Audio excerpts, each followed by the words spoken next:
Hello' everyone, স্বাগতম জনাইছোঁ মোৰ অন্য এটা ভিডিঅ'লৈ। আৰু এতিয়া মই ৰাতিপুৱা গা পা ধুই আহিলোঁ ফুল ছিঙিবৰ কাৰণে।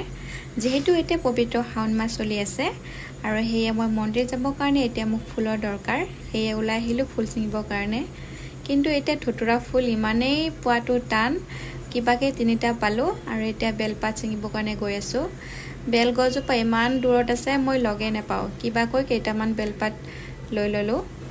আৰু এতিয়া মই তিনিটা থকা পাতবোৰ বিচাৰি বিচাৰি ছিঙি আছোঁ। আৰু যিহেতু বেলগছজোপা বহুত ওখ, তো পাত এইকেইটাই ওলালে। আৰু এয়া দেখিছেনে, ইমানবোৰ ধতুৰা ফুল পাই গ'লোঁ। তেতিয়া মই বিচাৰি বিচাৰি মাত্ৰ 3টা পাইছিলোঁ আৰু এতিয়া ইমানবোৰ দেখিছেনে। মোক যিখিনি দৰকাৰ সেইখিনি ফুল ছিঙি ল'লোঁ। ৰাতিপুৱাৰ পৰাই ধতুৰা ফুল বিচাৰি বিচাৰি নেপাওঁ আৰু এতিয়া পাই গ'লোঁ ইমানবোৰ ধতুৰা ফুল। এয়া দেখিছেনে। এতিয়া ঘৰলৈ গৈ আছোঁ আৰু এতিয়া কেইটামান ফুলৰ দৰকাৰ, ফুলো ছিঙি ল'ম মই। আৰু এতিয়া মই ফুল বিচাৰি গৈ আছোঁ, জানো ক'ত পাওঁ ফুল এতিয়া। এয়া ফাইনেলি পাই গ'লোঁ। আপোনালোকে নিশ্চয় ভাবিছে এইজনীয়েতো দোকানৰ পৰাই কিনিব পায় ফুল, কিন্তু মই এনেকৈ ফুল ছিঙি ভগৱানক পূজা কৰিলে মনত এটা বেলেগ শান্তি পাওঁ। আৰু সেইকাৰণে মই মন্দিৰত গ'লে নিজে ফুল ছিঙি লৈ যাওঁ। আৰু কেতিয়াবা দোকানৰ পৰা কিনিও, সেইটোও নকওঁ। আৰু যিদিনাখন মই দোকানৰ পৰা ফুল ছিঙি পূজা কৰোঁ, সেইদিনাখন মোৰ মনত ভাৱ হৈ থাকে যে ফুলখিনি আগদিনাখনেই ছিঙি থৈছিল নেকি, তেনেকুৱা মনত ভাৱ হৈ থাকে মোৰ। আৰু এতিয়া মই আহি গ'লোঁ মহাদেৱৰ এটি বিশেষ ধাম, ভীমাশংকৰ জ্যোতিৰ্লিংগ ধাম। আৰু এই ভীমাশংকৰ শিৱধাম গুৱাহাটীৰ পামহিৰ ওচৰত থকা ডাকিনী পাহাৰ বা ডাইনী পাহাৰত থকা এখন জ্যোতিৰ্লিংগ ধাম। এই ধামটি দীপৰ বিলৰ ওচৰৰ পাহাৰীয়া অঞ্চলত অৱস্থিত। পৌৰাণিক আখ্যান মতে ইয়াতে ভগৱান মহাদেৱে ভীমাসুৰ নামৰ দৈত্য এজনক নিধন কৰিবলৈ অৱতাৰ ধাৰণ কৰিছিলে। আৰু এতিয়া যিহেতু পবিত্ৰ শাওণ মাহ চলি আছে, সেয়ে এই ধামত অজস্ৰ ভক্তৰে ভৰি আছে। এয়া দেখিছেনে লাইন, ইমান দীঘল লাইন। তাতে আকৌ আজি শাওণ মাহ, আৰু এই শাওণ মাহটো ইয়াতে ভক্তৰে ভৰি থাকে। আৰু এতিয়া গৈ আছোঁ মই পাহাৰৰ একেবাৰে ওপৰলৈ, যিহেতু একেবাৰে পাহাৰৰ ওপৰত অৱস্থিত মহাদেৱৰ এই জ্যোতিৰ্লিংগ ধাম। এই ধামত কোনো মন্দিৰ দেখিবলৈ পোৱা নাযায়। ইয়াত কেৱল এটি শিৱলিংগ আৰু সেই শিৱলিংগৰ ওচৰেদি বৈ থকা এটি পাহাৰীয়া নিজৰা দেখিবলৈ পোৱা যায়। আৰু সেই শিৱলিংগকে ইয়াত পূজা অৰ্চনা কৰা হয়। এতিয়া মই চাকি ধূপখিনি লৈ লওঁ। ফুলটো ঘৰৰ পৰাই ছিঙি আনিছিলোঁ। জ্যোতিৰ্লিংগ পোৱাৰ আগতে পোৱা যায় এটি গণেশ মন্দিৰ।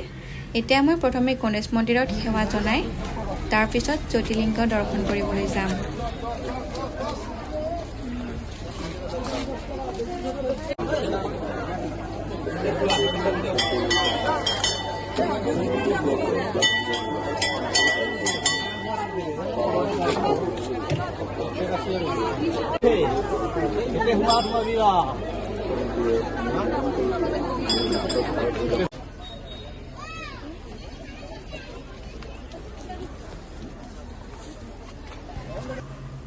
প্ৰথম পূজনীয় গণেশ বাবাৰ সেৱা লোৱা হৈ গ'ল আৰু এতিয়া মই গৈ আছোঁ জ্যোতিৰ্লিংগ ধাম।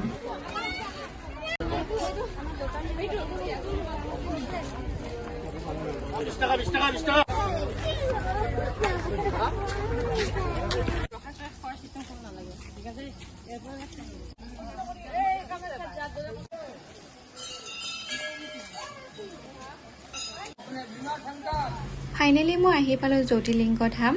আপোনালোকে ভিডিঅ'টি শেষলৈকে চালে এই ধামৰ ৰহস্য গোটেইখিনি গম পাব। গতিকে ভিডিঅ'টি স্কিপ নকৰাকৈ শেষলৈকে চাই থাকিব।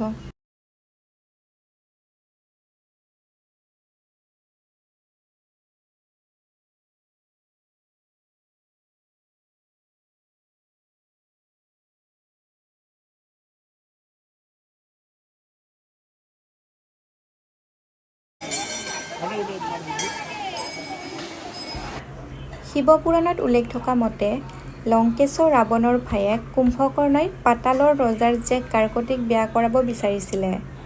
ৰাৱণে পাতালপতি আৰু কুম্ভকৰ্ণক ৰামৰ বিৰুদ্ধে যুদ্ধত আমন্ত্ৰণ জনায়। কিন্তু কুম্ভকৰ্ণই যেতিয়ালৈ ৰাৱণে তেওঁক কাৰ্কটিৰ সৈতে বিবাহৰ সন্মতি প্ৰদান নকৰে, তেতিয়ালৈকে যুদ্ধত যাবলৈ অসন্মত হয়। পিছত নাৰদ মুনিৰ উপদেশত ৰাৱণে এই বিবাহৰ সন্মতি প্ৰদান কৰে। বিয়াৰ পিছত কাৰ্কটিক এৰি কুম্ভকৰ্ণ যুদ্ধলৈ গ'ল। যুদ্ধত কুম্ভকৰ্ণৰ মৃত্যু হয় আৰু তাৰ পিছত কাৰ্কটিয়ে কুম্ভকৰ্ণৰ পুত্ৰক জন্ম দিয়ে আৰু সেই পুত্ৰৰ নামেই হ'ল ভীমাসুৰ।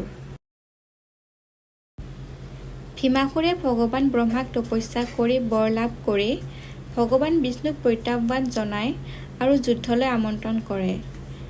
বিষ্ণু এই প্ৰত্যাহ্বানৰ প্ৰতি সঁহাৰি জনায় আৰু ভীমাসুৰৰ লগত যুদ্ধ কৰে আৰু ব্ৰহ্মাৰ বৰদানৰ মূল্য ৰাখিবলৈ এই যুদ্ধত বিষ্ণুৱে পৰাজয় বৰণ কৰে।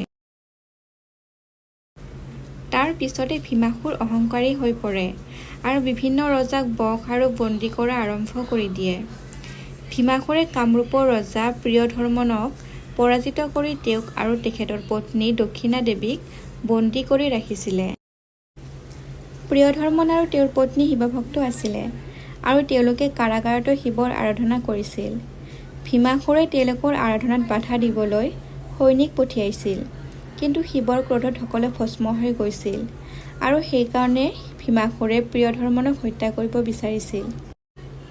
তাৰ পিছত ভীমাসুৰে শিৱৰ আৰাধনাত মগ্ন প্ৰিয়ধৰ্মনক আক্ৰমণ কৰোঁতে তেওঁৰ তৰোৱালখন গৈ প্ৰিয়ধৰ্মনে আৰাধনা কৰা শিৱলিংগত আঘাত কৰে আৰু লগে লগে ভগৱান শিৱৰ ভীমাশংকৰ ৰূপৰ আবিৰ্ভাৱ হয় আৰু তেওঁ ভীমাসুৰক বধ কৰে। তাৰ পিছতে শিৱৰ শৰীৰৰ ঘামেৰে এটি নদীৰ সৃষ্টি হয়। এই ঘটনাৰ পিছত যি ঠাইত ৰজা প্ৰিয়ধৰ্মনে শিৱৰ আৰাধনা কৰিছিল সেই ঠাই ভীমেশ্বৰ নামেৰে জনাজাত হ'ল। দেৱতা আৰু ভক্তসকলৰ অনুৰোধত ভগৱান শিৱৰ এই স্থানত ভীমাশংকৰ নামেৰে বিৰাজ কৰিবলৈ সন্মত হয়।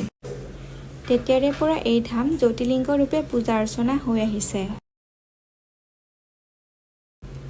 বৰ্তমানৰ ভক্তসকলে এই ধামত বৈ থকা নিজৰাটোক সেই শিৱৰ শৰীৰৰ ঘামৰ পৰা হোৱা নদীটো বুলি বিশ্বাস কৰে আৰু পূজা অৰ্চনা কৰে। বহুতো দূৰ দূৰণিৰ পৰা এই ধাম ভক্তসকলে দৰ্শন কৰিবলৈ আহে আৰু বিশেষকৈ শাওণ মাহত এই ধাম অজস্ৰ ভক্তৰে ভৰি পৰে। এয়া দেখিছেনে আপোনালোকে?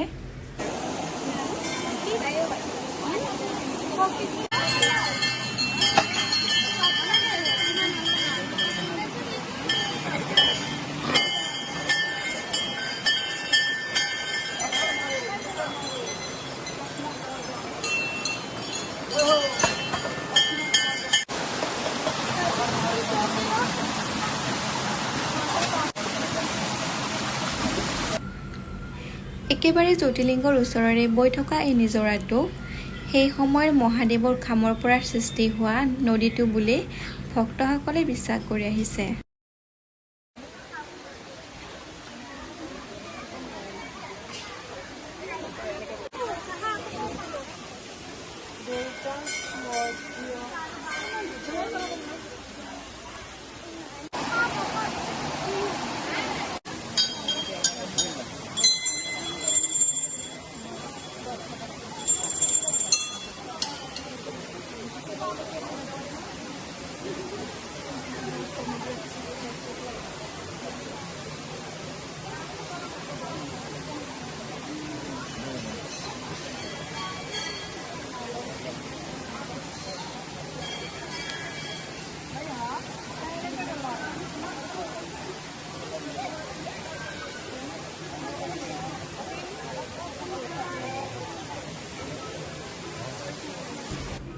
তেতিয়াৰে পৰা লাইন ধৰি ধৰি কিবাকৈ দৰ্শন কৰা হৈ গ'ল মোৰ। ৰাতিপুৱাৰ পৰা লাইন ধৰি আছিলোঁ, এতিয়া 2:30মান বাজি গ'ল, এতিয়াহে দৰ্শন কৰা হ'ল। আৰু এয়া মই আঁকি ল'লোঁ ত্ৰিশূল। এইবোৰ কৰি বহুত ভাল পাওঁ মই। তেন্তে আজিৰ ভিডিঅ'টো ইমানেই আছিলে। যদি ভাল লাগিছে লাইক, কমেণ্ট এণ্ড শ্বেয়াৰ কৰিব আৰু যিবিলাক মোৰ চেনেলৰ প্ৰথম চাইছে তেওঁলোকে ছাবস্ক্ৰাইব কৰি দিব। তেন্তে আজিলৈ আহিছোঁ, বাই বাই।